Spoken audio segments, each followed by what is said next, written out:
the Geometry of Abstraction. All of our talks have these themes, which actually was largely inspired by David Frazer. He, when I first kind of talked about having artist talks, he was like, well, we want to have a theme. I want to be in dialogue with other artists who are interested in abstraction and all of these different things. And so thank you to David to the fact that we have the structure for tonight. So for those of you who were not at the earlier talk, my name is Emily Gray. I'm the executive and curatorial assistant here at WaterFire Providence, and I've co-curated this exhibition with Candida Clayton, who is Dr. Chazan's collections manager, and is the gallerist herself.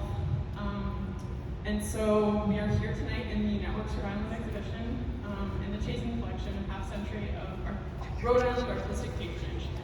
A pretty incredible legacy. So it is my pleasure to welcome David Frazer, Denny Moers, Jacqueline Ott, and Barbara Owen.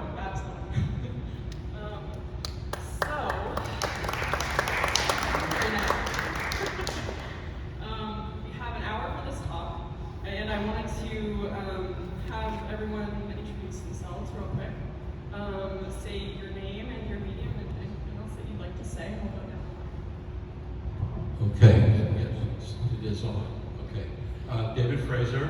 I'm a professor emeritus from RISD. I taught at RISD for 42 years in the painting department. I am gleefully retired since 2020 when COVID hit RISD and we had to go online. I tried it for a semester and I said, it's time to retire. And I'm very happy to be in my studio every day and no committee meetings and no students to deal with, and that's my introduction. I guess I'm retired too, but not with such an illustrious career there. But I'm Denny Moers. I work in a black and white dark room. And if you've ever been, most of you have, in a dark room, you know it's like pretty well going into a monk cell every day in the dark or near dark. And so you have to have a lot of something that gets you to stay in there every day. It's not the most exciting, light-filled studio that most of us dream about. And I've worked in it since I was 13, and I make one-of-a-kind photographic prints that some people would say have a little alchemical, although chemical is alchemy.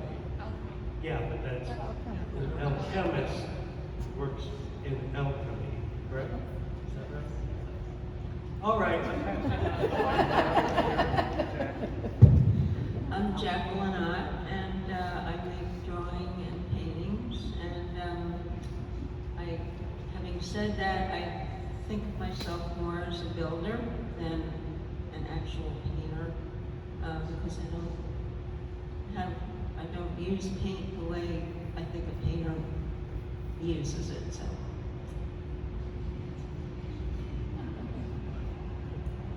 I'm Barbara Owen. Friends call me Babs. I studied sculpture, but I call myself a painter because I make sculptural paintings.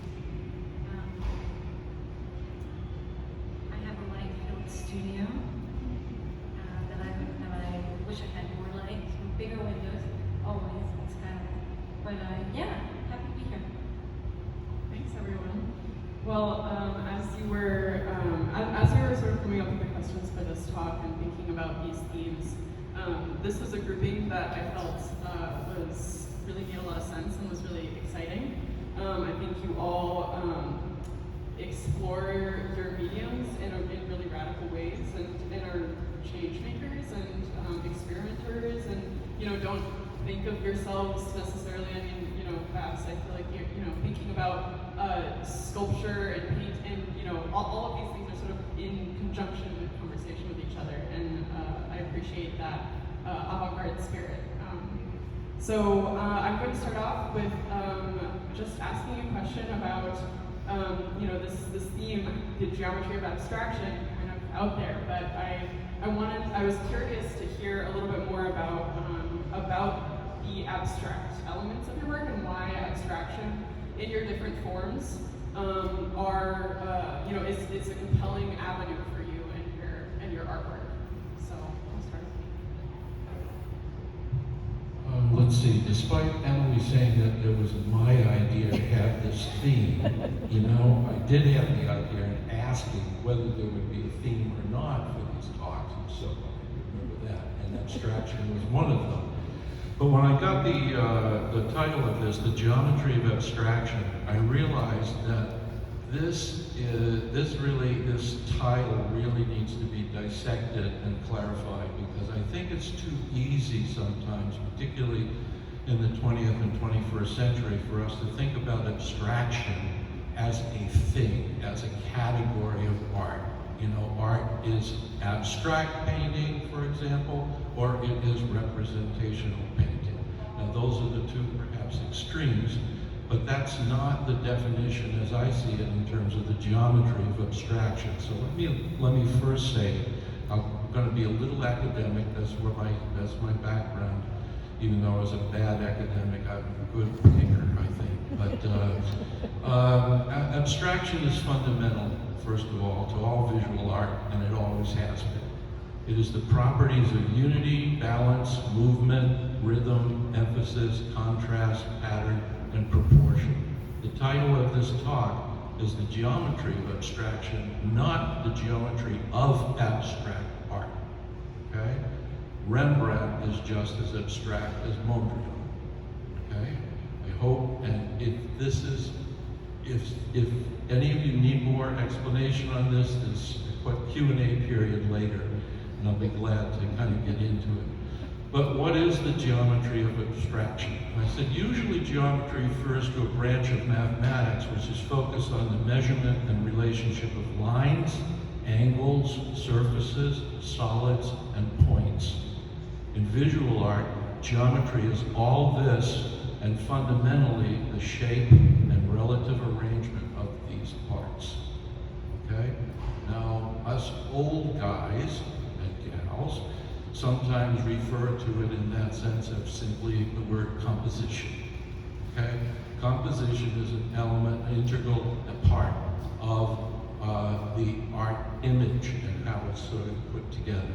So composition is a term used to describe the arrangement of the visual elements in a painting or other artwork. It is how the elements of art design, line, shape, color, value, texture, form, and spatial illusion are arranged, okay? That's composition. Parts of a painting would be, parts of a painting, for example, would be just a random series of elements without composition. Repetition of color and shape and texture, continuity of line and movement on the surface, attention to the illusions of spatial order and light, according to what we experience in nature, and the contrast between natural forms and architecture are just some of my concerns as a painter. Composition can be chosen and modified from observation. It can be planned before execution, or in any case begun improvisational, encouraging chaos that is eventually resolved and ordered, in my case, to my satisfaction. I choose this direction because it's difficult, frustrating, and exciting. I encourage accident in the course and process of painting. Accident prevents too much control and allows me to find art and poetry in the process instead. My paintings take a long time to make. I bury and eliminate endless hours of work trying to find the right balance between composition and content. The poet W.H. Auden said, and I'd like to finish this with this. Auden said, I look at my work and I see what I think. I look at my work and I see what I think. I can't explain it any better than that. That is why I do what I do. Thank you. Thank you, David. I do really appreciate your investigation of that, of the title at the top, because it is my intern Skylar helped create, and really, think about these different topics and grouping people and help me come up with some questions and frame these. And I think I was really excited about, about this conversation, and I think that, I'm grateful for your definition, because it was needed, definitely. Yeah. That was really good, David. And you've got a quote here by Auden. I have a real long history and deep connection to poets and poetry, so hearing Auden's name. But his quote of, I look at my work and I see what I think, it's quite potent, to be sure. But I also came up out of nowhere, and I think David was there at this gallery talk, and I've used this quote, that for me, art is seeing what I've never felt before. And I got my daughter to translate my own thought, and she said, yeah, that's good, that works. But I think for me, the key there is not what I think, as Auden put it, but what I feel. And I just, wanted to make that distinction there. For me, it's not about what I think, it's about what I feel. And I'm surprised that Auden, I'm sure I adore his sensibilities at work, so he's nailed it 1,000 times better than I ever could. But in that quote, I think he's awful out there, because we don't make art from thinking as much as we want to make it from our feelings. Here we are with the Geometry of Abstraction, and it was great that David, separated abstraction as painting from the idea of this talk of the nature of abstraction. And I do have a real strong affinity for abstraction.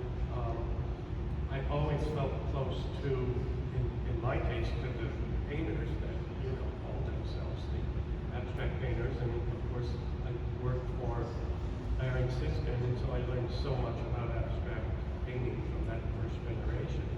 But my first body of work, which is not represented in this show at all, is very much centered on the geometry of abstraction, details of architecture. And if I could pass a wand and have a whole exhibition to show you my concept of the geometry of abstraction, it would be in that group of pictures. And not as evident in the work I do with these landscapes and structures, which there are 2 or 3 in here. Not quite as evident, but still, David and my affinity and determination to allow accident into our artwork is shared and essential to me. And that was my real revelation, was to struggle to allow 50% of the art to be, unknown to me at the time of making accident. And so, I can't help but, I love this building beyond belief, I think we all do. But when I look at this area up here and I see that incredible, the two wonderful name for those things? Dollies? Joyce, and what the green thing, what is that? Ivy? That wonderful. It's a bridge. Yeah. But the fact that it's not a flat beam, I just adore that. And so that's my feeling of abstraction when I encounter something that totally affects me as a person and an artist, and I can stare at it forever. Because I do think geometry is one of our great shared universal experiences as humans, and whether other animals get excited by it too, like we do by life. Bees do, yeah. Well, bees make it. And spiders, we were. I'm giving this over. But yeah, the geometry of spiders, you know. And, well, and spider webs too. Yeah, spider webs to be sure. Here we go.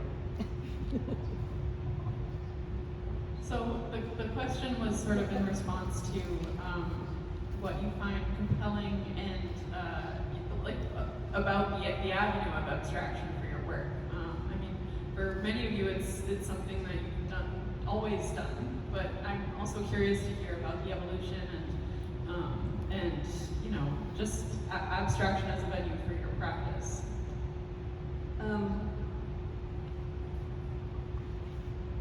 I don't think of abstraction per se.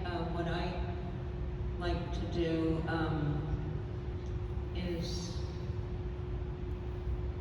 invent a puzzle or a problem that I have to solve, and then figure out a way to solve it. And at least for me, it's the easiest way to do that is using non-realistic forms or shapes, you know, nothing based in reality. And that's why when I originally said I think of myself more as a builder than a painter,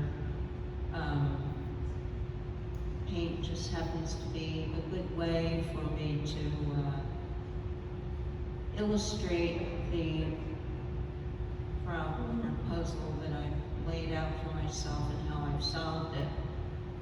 It could be any material really, but paint just seems to, or graphite seems to be the most direct and simple way for me to show what that situation or puzzle was to begin with.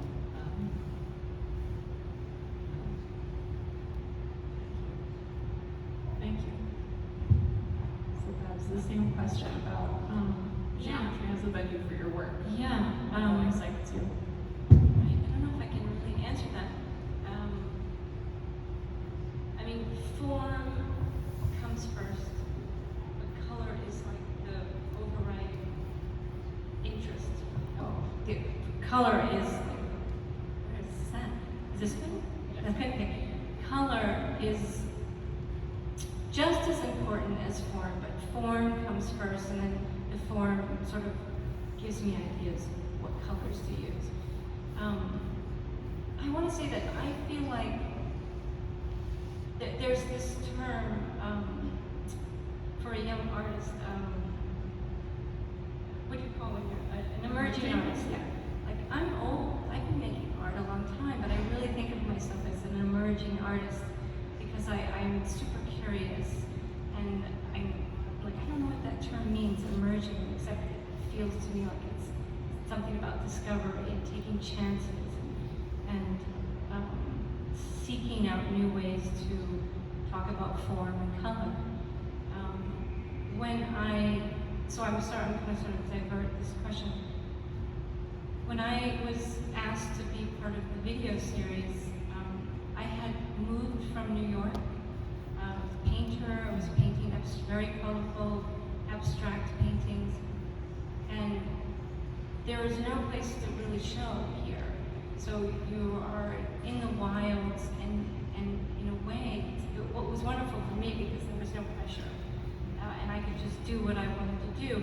But coming to Providence, immediately I recognized paper, that people were using paper as a material, and it's easy, it's fast, you can quickly come up with an idea without a lot of preparation. And I just fell in love with it, and I just started making forms out of color, or out of paper. And some of the things I learned was about the truth of a material. So paper can only do so much. It can only be as structurally strong as you make it. And so I'm not making my own paper, I'm painting the paper, and I'm building with the paper. So weaving paper, wrapping paper immediately strengthens whatever form you're going to use or build. But but there's the truth of this material. It can only do so much. So I think that living here has been great for my artistic journey as an emerging artist. And one of the things you said, Denny, about accidental, paper again, I'm sort of at the end have to accept what I make because I can't control it. And that's what I would also determine as accidental. So yeah, geometry, abstraction, it is, you know, the artists that I most admire, Agnes Martin, Frank Stella, Joe Bear, you know, people that think about form and color and shape in ways, you know, that are about geometry and abstraction. Thank you. Well, you touched on the experience of the video projects, the NetWorks video project, which is why we're all here tonight. And also just wanting to take a second to acknowledge the influence and impact and the generosity, the kindness, the lessons that Dr. Chazan left us with, very suddenly left us with. But I wanted to spend a bit of time too on this connection, like why we're all sitting here, and the fact that Dr. Chazan was a believer in people and in relationships, and you know that is why he was driven to collect artwork. Is the relationships that he had with these people, and you know, in these dialysis units, having a presence of artwork was so important to him, and I think such a moving thing to think about, the fact that his he cared so much about these people who were coming in for dialysis treatments like 3 times a week, enough to have artwork for them to experience and to sort of have this moment of pause. And so, his excitement about Rhode Island and about the art scene that's happening, has happened, is happening, is currently here, is deeply inspiring. And I think the show is a testament to the fact that you can be here, you can live in Rhode Island, and you can be incredibly successful as an artist. And so I wanted to spend a little bit more time talking about the videos and how you feel about them, because they are, 2008 to 2016. It was a little bit of time ago, so I was curious to sort of talk a little bit about how you feel about those videos now, and if you have shifted at all, if they still really resonate, experience working with Richard Koulis. So yeah, in about you. Okay, the video. I think I've watched my video twice, and I really don't like it. But not because the video isn't well made. Richard is a wonderful videographer and did a great job for him. But I like everybody else's videos. I just don't like mine, Like, it's sort of like looking at yourself in a hotel mirror, you feel very exposed, and I really hate it. I agreed to do it. I'm happy to participate in something that I think has been important for this state, for this city. The artists that have been involved over the years, I admire enormously. Of what Joe has done for the art community of Rhode Island is a blessing, okay? And Richard, as his sort of wingman or something, I don't know how else you'd explain it, by the time Richard did mine, it was like quick and over, maybe he knew I was about as comfortable as anybody could possibly not be. And but he got it done. And I thought, okay, great, it's finished. And then Scott came and took some still photographs, and those I can use on websites and things like that.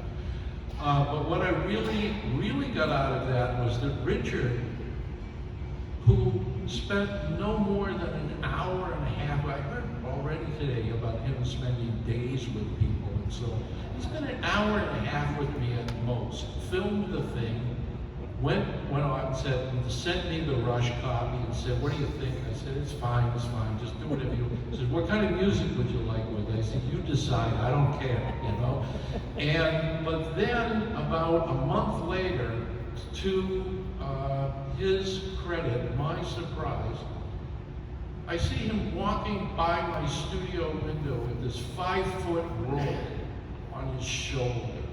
And he's bringing me what I refer to as bus wrap, the stuff that you peel off, you print on, you put on side of buses, and you can see out the window, but you can't see in the window because it's all advertising, okay?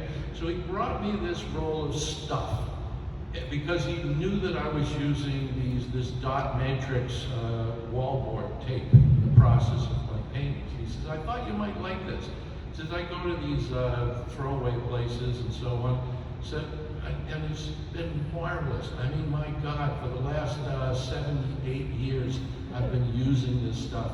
He showed up with another giant roll, and at the opening, I'll finish this anecdote with this, at the opening the other night, I said, Richard, you gotta get me some more of this stuff. I'm almost done with it.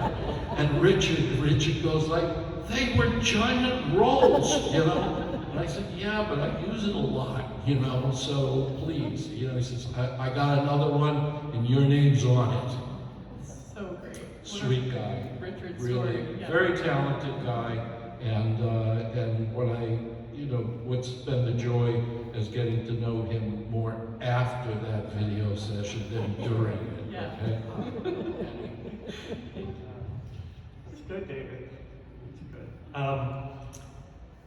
I do want to say a couple things about Joe Chazan, because I go back, I was amongst the first group in 2008 that have a NetWorks video made, and I was an early recipient of Joe's extraordinary collecting,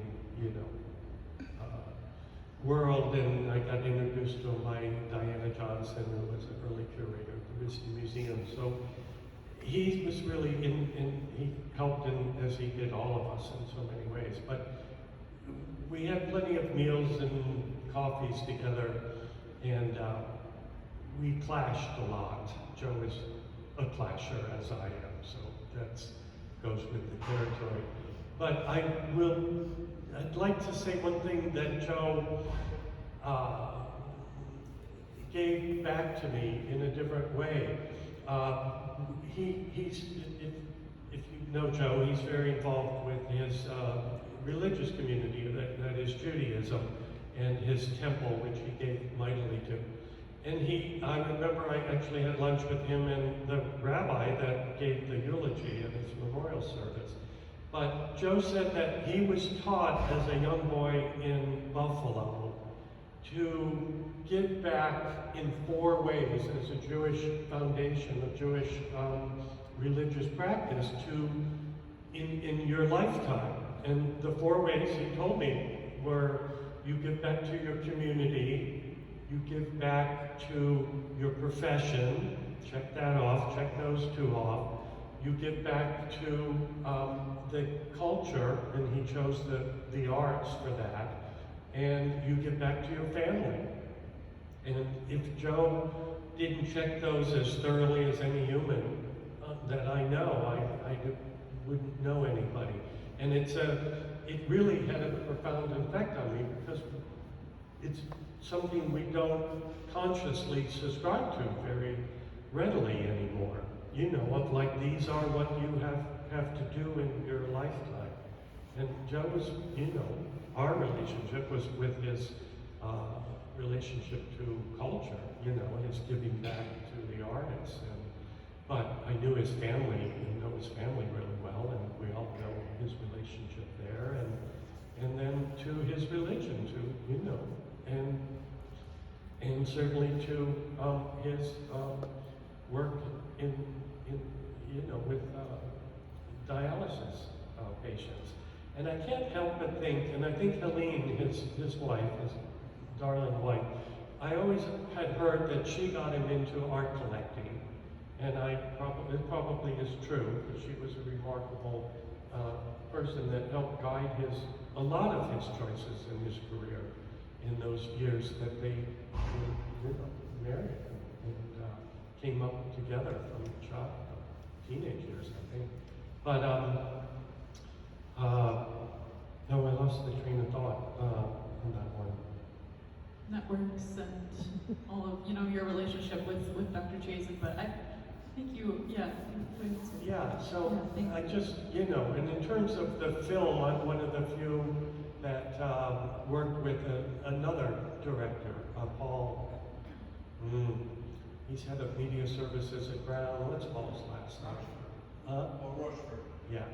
And we had fun. We did a great lively film that doesn't look like anybody else's because it had me dressed up and looking like Vincent Price doing our seance and then for May Day and all these things, the things that I always do. And it was to his credit that he saw those as equally part of who I am as a visual artist. And we did end up with such a beautiful, succinct moment in the film where we were wandering, looking for subject matter, and I found a dam. And it was as though it was a photograph for me, and I was able to, I had a microphone and he was far away, and I could describe what I was seeing as an artist, and it still holds true. It's really the best thing that's ever been filmed about my idea of making art as an artist. So, all hail the ability of photographs and videos to sustain these energies, when they do. Thank you, Denny. I definitely, that was a really memorable moment in your video where you're encountered this dam and are thinking about the interaction between the natural world and the human world, and this such a very physical reminder of and sort of symbol of that relationship. It's wonderful. Jacqueline, I'll pass it to you. And the question that we were sort of thinking about was the NetWorks video and how that experience was for you, if it still holds true. If I think it's interesting to have your process documented, and I think that was really the goal of huge goal of this, was to bring attention and raise awareness to all of these different incredibly talented people, and get a sort of side of art making and practice that I think the outside world is always craving to be let in. And so, what was that like to let that happen for you? That video also was not done by, it wasn't done by Richard. I was in the same group that Denny was in 2008. And I don't remember the young woman's name. She worked for PBS in Boston. And I think the video still presents a pretty accurate picture of the way I continue to work all these years later. It was a little nerve-wracking, but she asked questions as you were asking questions, so it was, it was easy to do from that point of view. And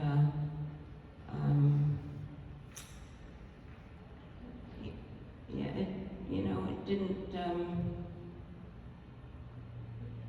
It just sort of, she made it flow. She was very good. So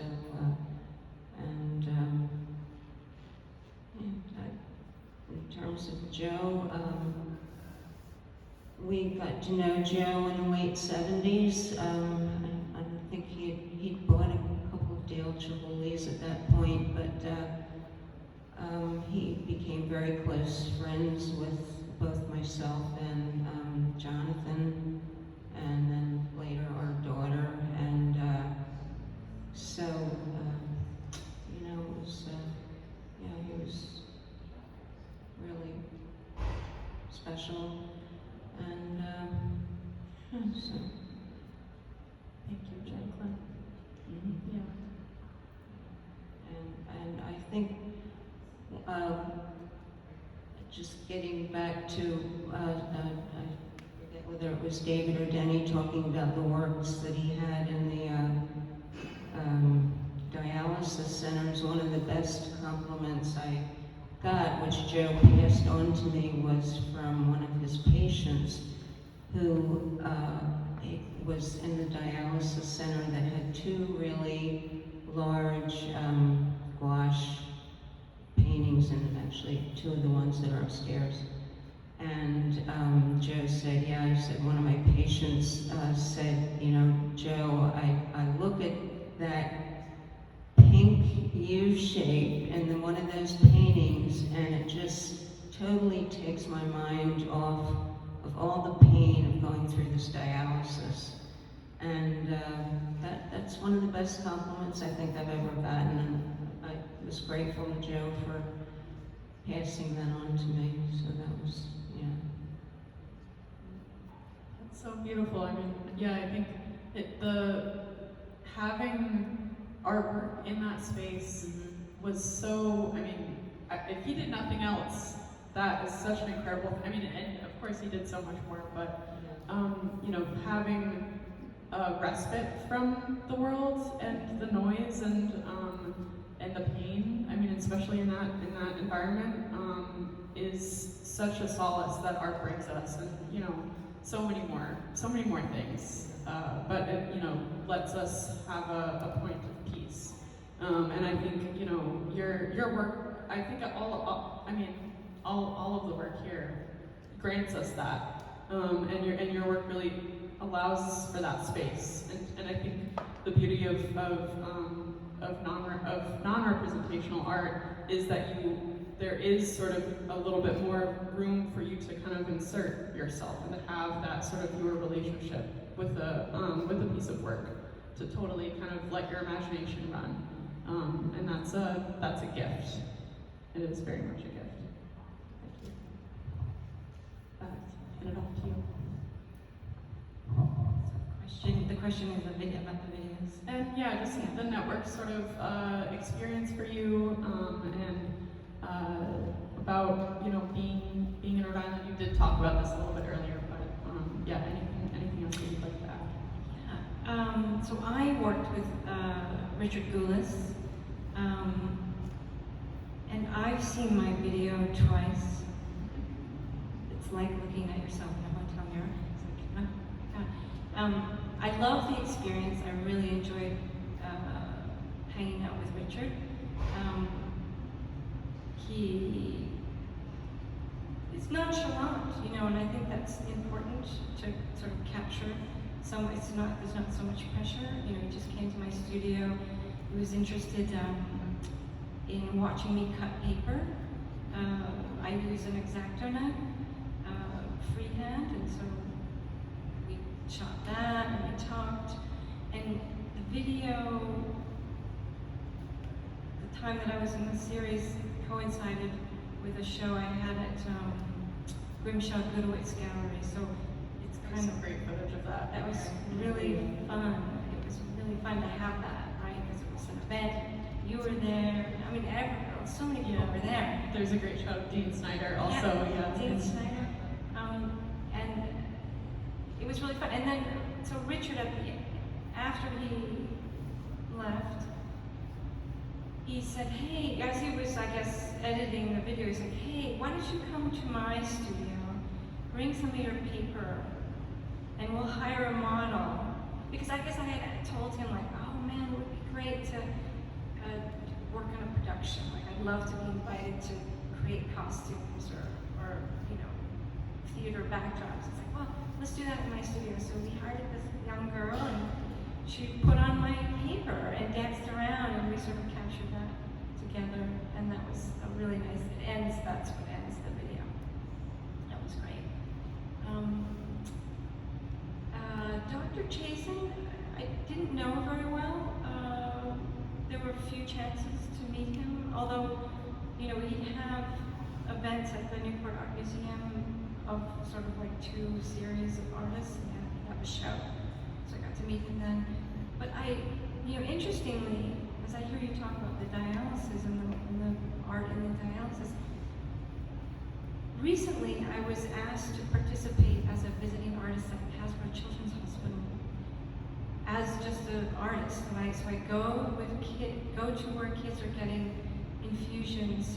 Perhaps they have cancer or they have Crohn's, and they'll be hooked up to a machine an hour or maybe 5 hours. And so I come in and I make art with them. And it's so much, and I bring all my, you know, of course, I have mounds of cut painted paper that I never use. And so I bring that in and we create things together, and it's wonderful. And the parents say, you know, this is really important. Helps pass the time, and also kids are very close to art at that age. You know, they have no inhibition. They want to like make something with you. So I wish I had been able to tell him that. We would have loved to hear that. Absolutely.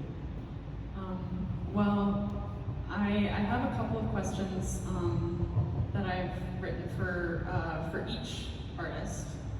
So if the audience, I know we started a couple minutes late, so we're gonna end a couple minutes late, if people don't mind.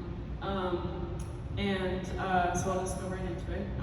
So David, my question for you is surrounding your process and the technique that you've developed of mimicking printmaking techniques and sort of you have also really kind of recognizable symbology in your work. You can see it over on that wall. It's the yellow piece next to the ivy. There's 2 of them flanking the black and white piece, which is Deborah Barones's.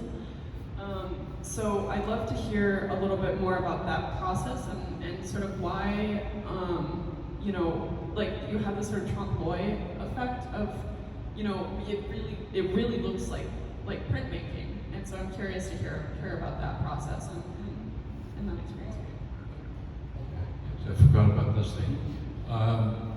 Okay, no, that's a very good question, Emily, because it really goes to the heart of how I sort of focus on the process of making in order to sort of find content, find resolution in the work.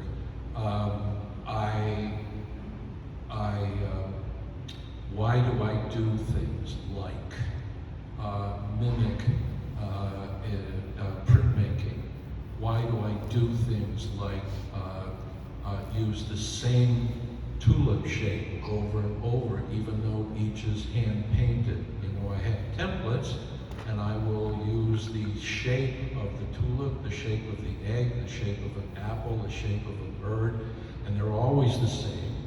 They're always the same. I have 2 tulips. I've been doing that for about 10 or 11 years.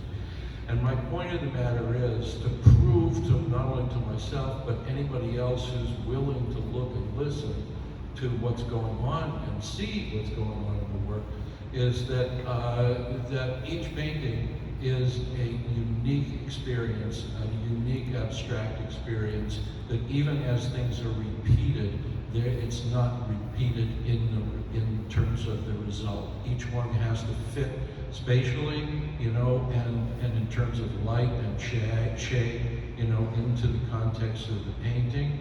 I build the painting in layers. It's very dumb to be an oil painter and work in layers. I can tell you that because, you are on one level. It's marvelous sometimes when the paint is still wet and you're trying to layer something to it and it screws up, and that's the accident I love, because sometimes it works, other times it doesn't, But I use a lot of the screening material that I mentioned before about Richard as a way to create layers of transparency in the work, build up the kind of textures of the surface. Like I said in my introduction, I get rid of as much as you see. You know, there's so much stuff that's under everything else in these paintings. And that's because one movement here or there, it's sort of like, you know, my age, you know, in my age when I was in high school, we got flat tires, you know, and you got flat tires a lot, and you had to change the tire. And you learned really early on that when you put the lug nuts on, you didn't tighten them right down one at a time. You did a little bit here, a little bit there, a little bit over there, because eventually they all had to sort of come down to being in sync with each other, and the tire would stay on the car instead of roll off the car. And in some ways, painting is like that. You know, you tighten up a lug nut here, you tighten up a lug nut there, but then when you realize you've tightened it too much in this one place or the other place, all of a sudden what you love, the moment that you love, is wrong, and you need to get rid of it.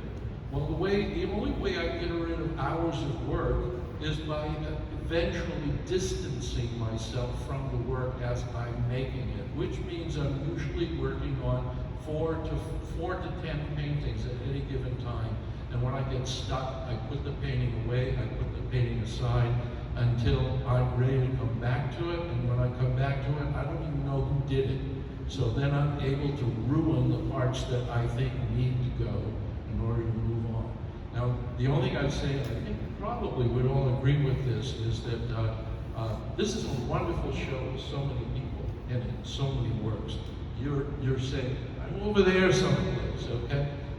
When this talk is over, I'm going to go stand over there by my work, and maybe we could all do the same thing with our own work. And anybody who would have questions specific, we'll be there in front of the work to talk to you about it. At least I know I'm willing to do that. Okay, I'm going to move. Can I stand in front of your paintings and you can? I know enough about your work. I can do a good job. Yeah, that's great. That's great. So Denny, my question for you is, you know, you're an example of a moment in the show where we have a piece from Dr. Chazan's collection, which is from 1993, and then we have a piece that's from 2023. And I'm curious about, you know, that 30-year time frame and the difference in process and sort of what's changed for you in your process, because it's always, you know, there's so much play. We were talking about play in the last talk. I feel like there's a lot of experimentation and play in your work, and I'm curious on how, as you know, another sort of person who has like really kind of pioneered a different sort of experimental kind of avenue with their medium, I'm curious about that for you and what's sort of shifted and what's stayed the same. That means I'd have to remember between 2000 and whatever it was,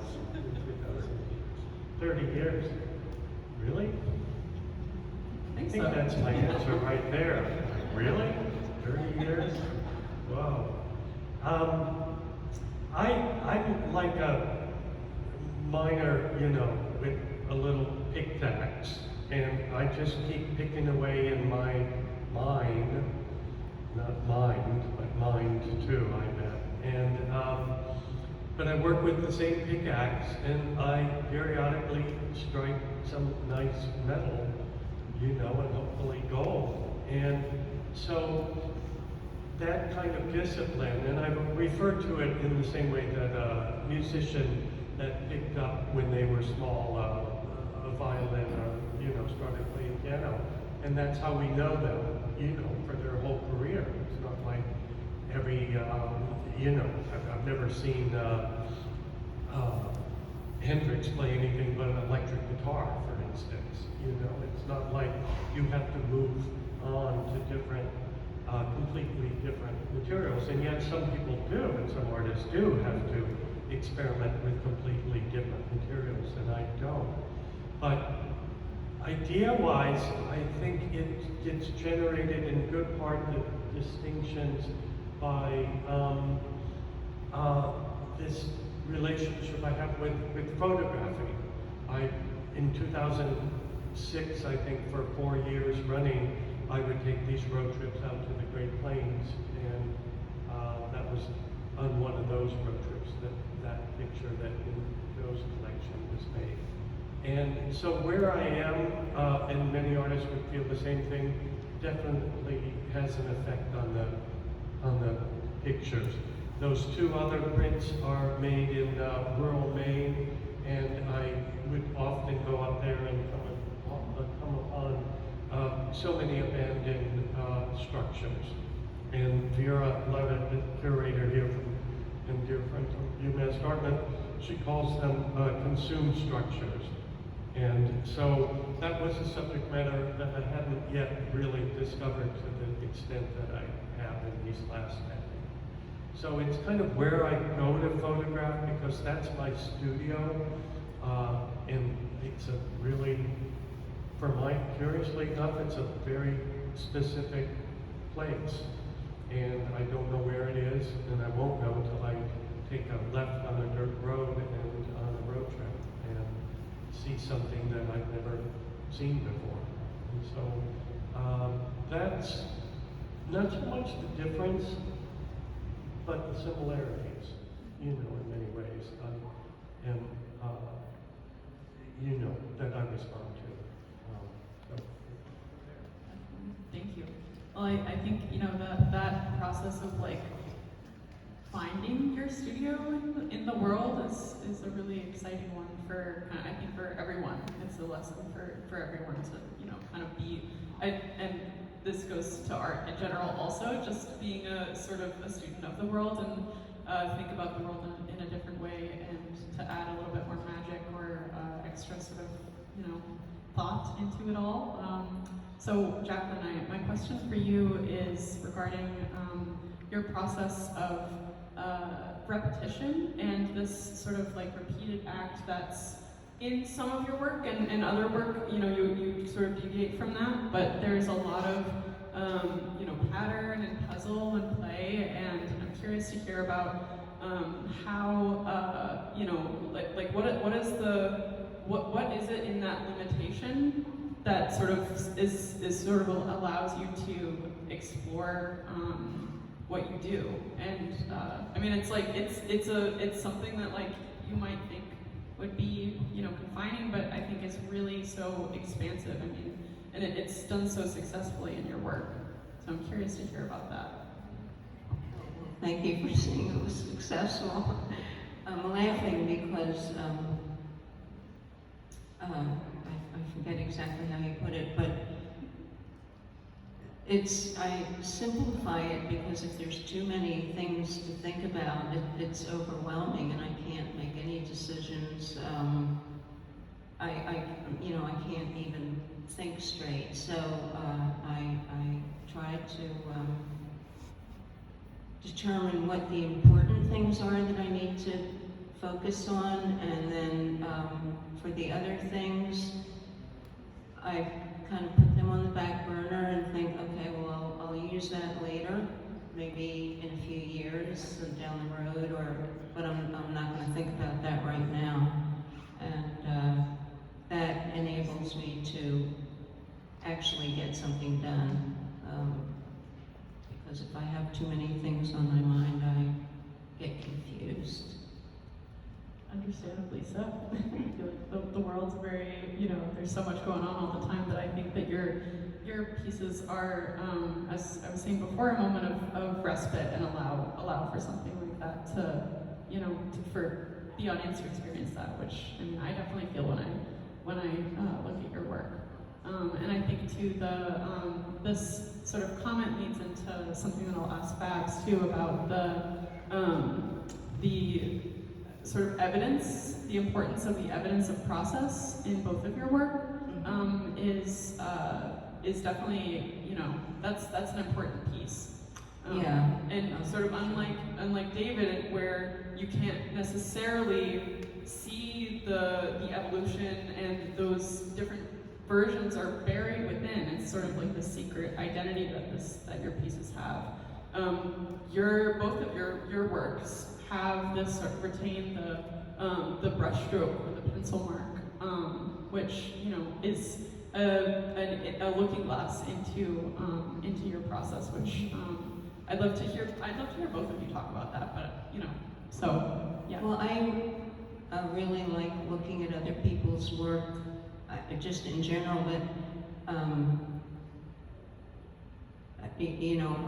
a lot of people do leave traces of how the work evolved, and I really enjoy following that, and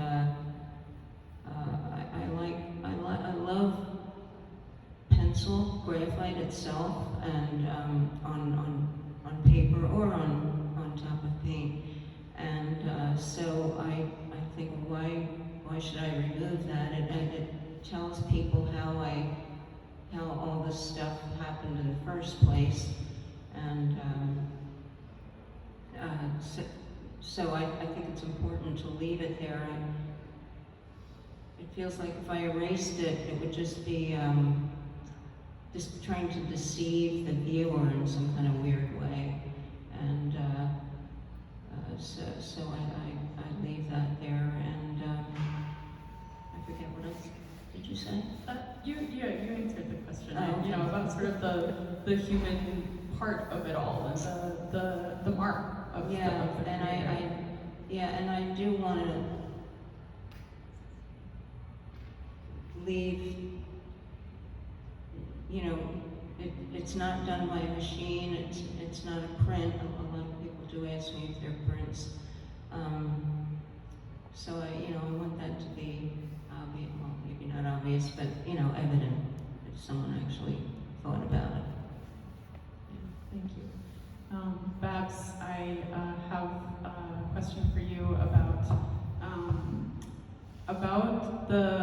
well, I'd love to hear about the question that I just asked Jacqueline about sort of this process, but my other question that maybe you'll lead in with your answer is about the animus of the life of paper that you work with, and sort of like how in these different spaces, like the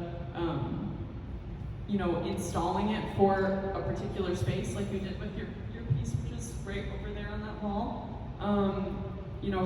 How does that work for you, and sort of in what ways do you embrace the life of the object that you're working with? You and I had a nice conversation with animus. I love that word. And it's about truth of material. Paper wants to, it's starting to warp. It's starting to maybe fall off the wall, and that's okay. And that that's what is the discovery. What it will do.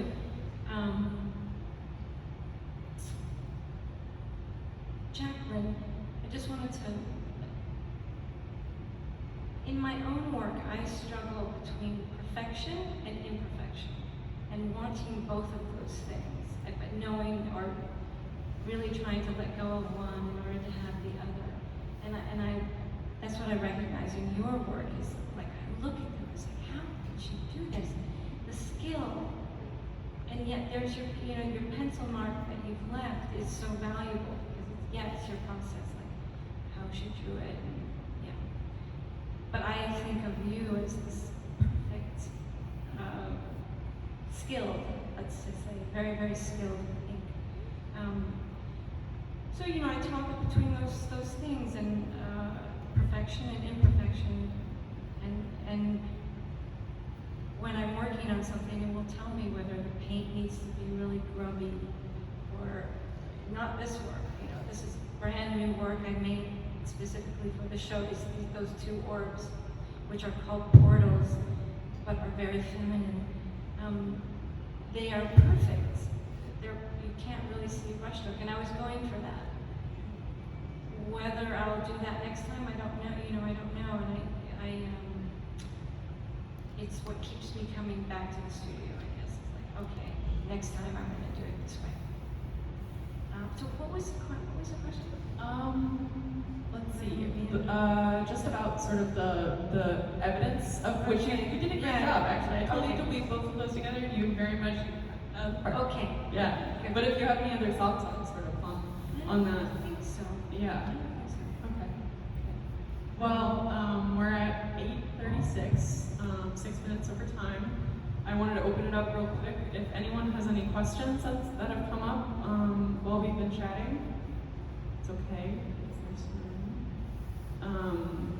As these folks were saying, we unfortunately, you know, there's so much work in this exhibition. There's almost 200, it's over 215 pieces of work. So there's a lot to see, and these folks will be, unless they're leaving, will be by their artwork. So if you have any questions about, to anyone in particular, please follow up, because, yeah. Can I ask one question? Please do. So this material that Richard gave you, are you adhering it onto the canvas?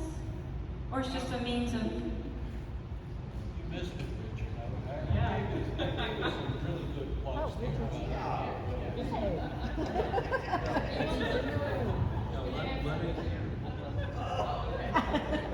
This material is simply dotted and porous, okay? But it has a sticky back. So when I peel off the back, create a shape, Bus I vinyl. put it on a canvas, which you can see on the surface over there. Then I'm just taking a painting knife and pushing paint through it and then peeling it off. So in the end result is that, and I guess, you know, it's interesting, Jack, what you were saying about wanting evidence of the process to be there. I actually have the exact opposite desire. I don't want anybody to do anything except try to figure out what the hell is going on here, you know? And how did it get there, you know? Because but I will say this, the human touch of humanity is extremely important. When I was a teenager, and I was in love with Dutch still life paintings. I love Dutch painting in general, but I love Dutch still life paintings. And when I would look at them in books, I was in total awe. I didn't believe it was possible for a human being to make these things. And then I had the great opportunities to go to the National Art Gallery in Washington, D.C., to the MFA in Boston, and no matter what real painting I was standing in front of, no matter how much magic there was in Velázquez or Moretti, you know, or any of the great master painters, I could feel a human hand. I could feel the humanity of the piece. And to me, it always gave me, it's sort of like the Olympics right now. You know, you look at these people, and you go, how do you do that? You know? But, you know, you see them doing it. And I believe that it's possible to stand in front of a work of art that either exposes this process or hides this process. But if it's a good work of art, then the humanity of that particular piece is going to come through, and the artist who has made it is going to be felt. And I always felt like I could be a painter when looking at paintings, not looking at them in books. Because in books, they're scary. You know, they're scary books. They know nothing about no scale, touch, texture, nothing. But the real things, you know, that's what you gotta do. See the real things. Well said. I'm glad that looped back around, because there was so much fodder there that we weren't going to touch on. So I'm grateful that you looped that back around. Thank you, Babs. Does anyone else have any other comments or anything that you'd like to say, and things that are going on in your life that you'd like to make sure that we're aware of, or shows or anything? Any announcements? It's a beautiful show, and I come